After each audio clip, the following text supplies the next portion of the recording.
Muy buenas tardes, estudiantes de grado décimo. La clase del día de hoy, viernes 31 de julio, la vamos a hacer mediante este video.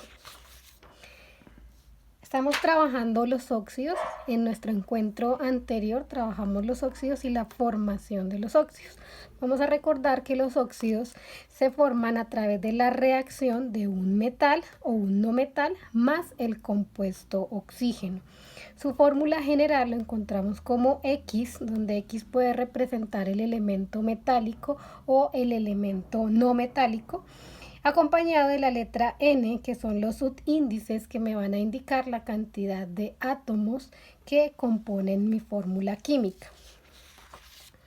Recordemos que debemos tener en cuenta los estados de oxidación de los elementos. Recordemos que los estados de oxidación los encontramos todos en la tabla periódica. Entonces vamos a ver un ejemplo. El elemento hierro, que es un metal, tiene dos estados de oxidación, que son +2 y +3. Quiere decir que este compuesto va a formar dos óxidos, uno con su estado de oxidación +2 y el otro con su estado de oxidación +3. Vamos a ver el ejemplo de cómo se forman los dos óxidos con estos estados de oxidación y cómo quedan sus fórmulas químicas. Reacciona el hierro más el oxígeno, el hierro con su estado de oxidación +2. El oxígeno siempre en cualquier reacción química va a tener un estado de oxidación -2. Como es casi una suma, vamos a sumar nuestros símbolos químicos, o sea que vamos a tener FeO. Pero ¿qué característica debe tener esta fórmula química? Que la suma algebraica de los estados de oxidación debe darme siempre 0. Si vemos aquí, estamos sumando +2 menos 2 me da 0, o sea que la fórmula quedaría únicamente como FeO. No le colocamos ningún subíndice. Me va a indicar que tiene solo un átomo de hierro y un átomo de oxígeno. Miremos ahora cuando se forma el óxido con el segundo estado de oxidación, el hierro +3. Reacciona con el oxígeno, que su estado de oxidación es -2. Hacemos como la suma de los símbolos químicos, nos va a quedar nuevamente FeO. Pero si yo hago la suma algebraica de +3 menos 2, esto me daría igual a +1. O sea que esta fórmula no está cumpliendo la regla de que siempre deben dar 0. Para poder hacer el ejercicio que se hace para que estos números me den 0, es una ley que se llama la ley de las aspas. ¿Qué significa la ley de las aspas? Que los estados de oxidación van a pasar a ser los subíndices de los elementos opuestos.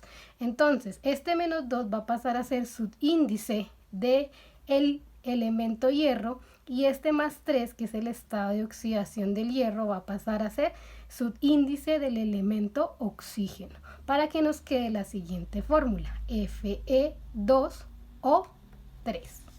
Si comprobamos nosotros que cumpla la ley que la suma algebraica de los estados de oxidación o de las cargas me dé 0, comprobamos que sí me esté dando 0.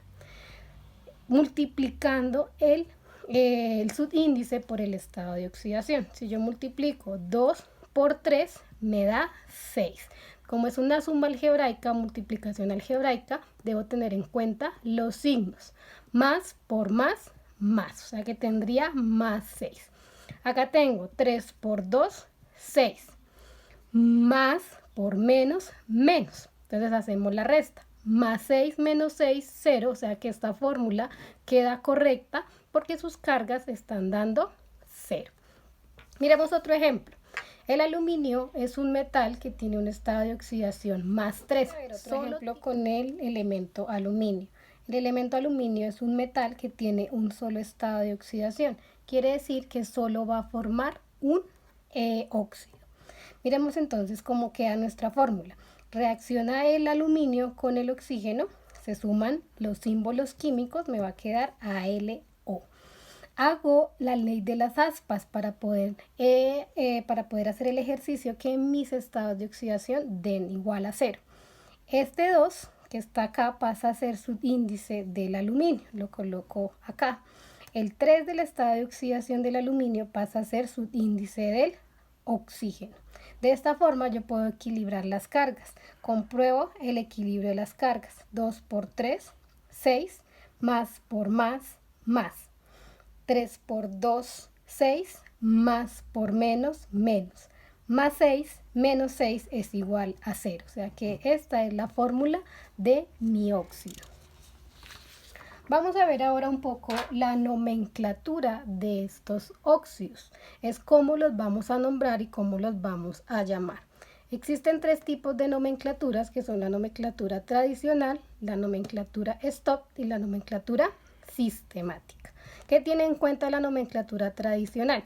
Tiene en cuenta cuántos estados de oxidación tiene el elemento, el metal o el no metal, y de acuerdo a cuántos óxidos puede formar. Utiliza un sistema de prefijos y de sufijos. Vamos a identificar el estado de oxidación con la letra EO. Si un elemento tiene un solo estado de oxidación, no va a aplicar la regla de prefijos y sufijos. Solo le vamos a colocar el nombre del óxido indicando el metal. Si tiene 2 estados de oxidación, como en el ejemplo del hierro, vamos a tener en cuenta si está trabajando con el menor número de oxidación o con el mayor número de oxidación. En el hierro teníamos que era más 2 y más 3. Entonces, el 2 es el menor y el 3 es el mayor. Cuando forma el óxido con el menor estado de oxidación, el nombre va a terminar en oso. Y si es con el mayor, o sea, con 3, el nombre del óxido va a terminar con ico. Si el elemento tiene 3 estados de oxidación, yo voy a mirar cuál es el menor el menor y el mayor. Para el menor le voy a colocar el prefijo hipo y la terminación oso. El menor le voy a colocar la terminación oso y el mayor la terminación ico. De igual manera va a ser si tenemos 4 estados de oxidación, o sea que forma 4 óxidos. Aquí va a ser el mismo procedimiento que cuando tiene 3, solo que en el último le vamos a agregar el prefijo per y la terminación ico. Para la nomenclatura stock, ¿qué vamos a mirar? Solo tenemos que tener en cuenta el número del estado de oxidación del metal y este lo vamos a colocar en número romano indicando el nombre del elemento, del óxido. Tenemos aquí un ejemplo, óxido de hierro. Si está trabajando con el estado de oxidación más 2, solo le colocamos el más 2 en números romanos. El óxido de hierro 3, o sea, si está trabajando con su estado de oxidación más 3, le colocamos el 3 en número romano. Y finalmente, la sistemática, vamos a mirar la cantidad de átomos que hay por cada elemento. Para decir o para indicar cuántos átomos hay del metal y cuántos del oxígeno, vamos a utilizar prefijos de cantidad, donde nos dice que para decir un átomo colocamos la palabra mono, 2 átomos di o bi, 3 átomos tri, 4 átomos tetra, 5 átomos penta, 6 átomos hexa y 7 átomos hepta. Tenemos un ejemplo, el CO2, que lo conocemos como el dióxido de carbono. Este di me está indicando que hay 2 átomos de oxígeno y un solo átomo de carbono. Vamos a mirar unos ejemplos de la nomenclatura. Acá tenemos un ejemplo de los óxidos del cobre. El cobre tiene 2 estados de oxidación, que son más 1 y más 2, o sea que va a formar 2 óxidos. El más 1 es el menor y el más 2 es el mayor. Entonces, cuando lo voy a nombrar en la nomenclatura tradicional, yo siempre le debo indicar la palabra óxido, que es la que me indica el grupo funcional. Entonces le coloco óxido cuproso con la terminación oso, que era para el estado de oxidación menor. Si lo voy a nombrar en la stock, escribo óxido del elemento, o sea, óxido de cobre, y su estado de oxidación en números romanos, que sería 1. Y finalmente, la nomenclatura sistemática indicó la cantidad de átomos que hay en la fórmula química. Acá tenemos un solo átomo, entonces es monóxido, solo tiene un átomo. ¿De quién? De cobre, pero hay dos átomos, entonces le indico dicobre. Monóxido de dicobre. Miremos el otro ejemplo. Tenemos aquí el óxido de cobre con su estado de oxidación más 2. El mayor, la terminación es ico. Entonces yo le coloco óxido cúprico para la nomenclatura tradicional.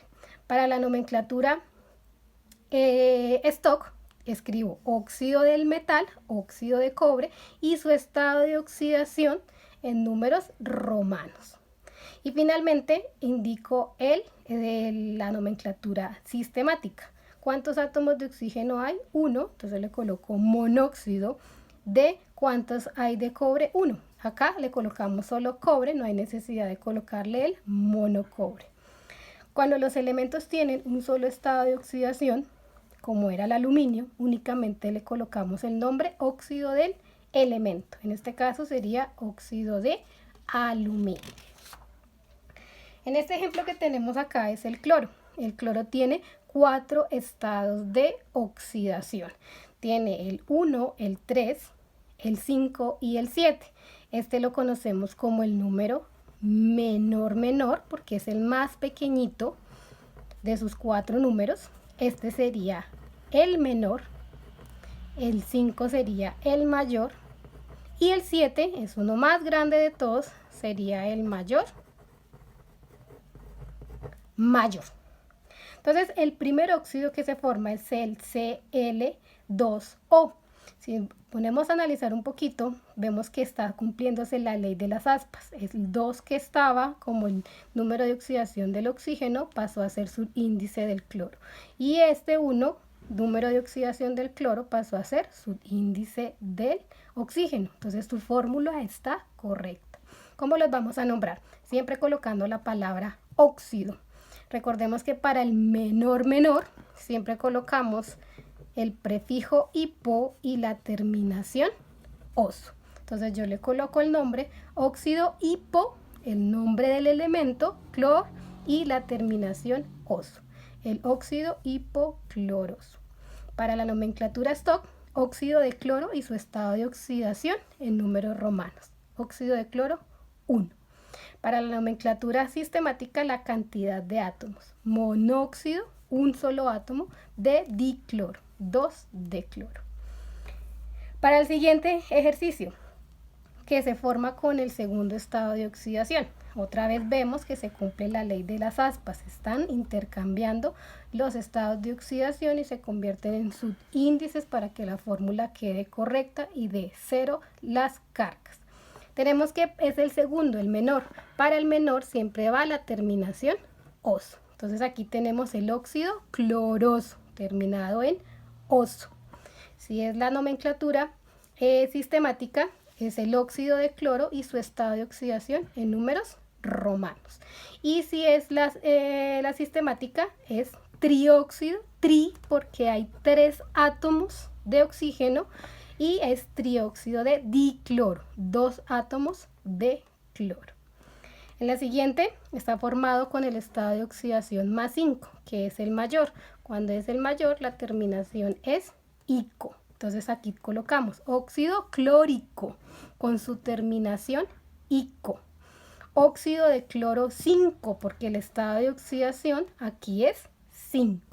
Y pentóxido, porque pen indica de cantidad 5, y de dicloro porque aquí tiene 2 átomos de cloro. El último de los óxidos que forma el cloro es con su valencia mayor. Aquí utilizamos un prefijo per y la terminación ico. Entonces por eso lo llamamos el óxido perclórico, con el prefijo per y la terminación ico para la tradicional. En la stock, entonces colocamos óxido de cloro 7, porque aquí tenemos el estado de oxidación 7. Y el último, pentóxido, porque este tiene 7 átomos y EP me está indicando 7 átomos, qué pena, es heptóxido de dicloro. Este di me indica que hay 2 átomos de cloro. Entonces, esta es la forma de nombrar los óxidos en las 3 nomenclaturas y la forma de sacar su fórmula química, de tener una fórmula química exacta que me dé siempre 0 la suma de sus estados de oxidación. Entonces, este tema que estamos viendo aquí en este video les va a servir para resolver la segunda parte de la guía la primera parte de la guía de agosto y el final de la parte de julio. Entonces, para que ustedes cuando empiecen a trabajar el taller y tengan que ver la nomenclatura, entonces se remiten nuevamente aquí al video para que puedan desarrollarlo. Recuerden que deben entregar la guía de julio máximo hasta el 15 de agosto y la de agosto tienen el tiempo para el 30 de agosto. Entonces sigan trabajando y nos vemos en 15 días con la clase presencial, la clase virtual.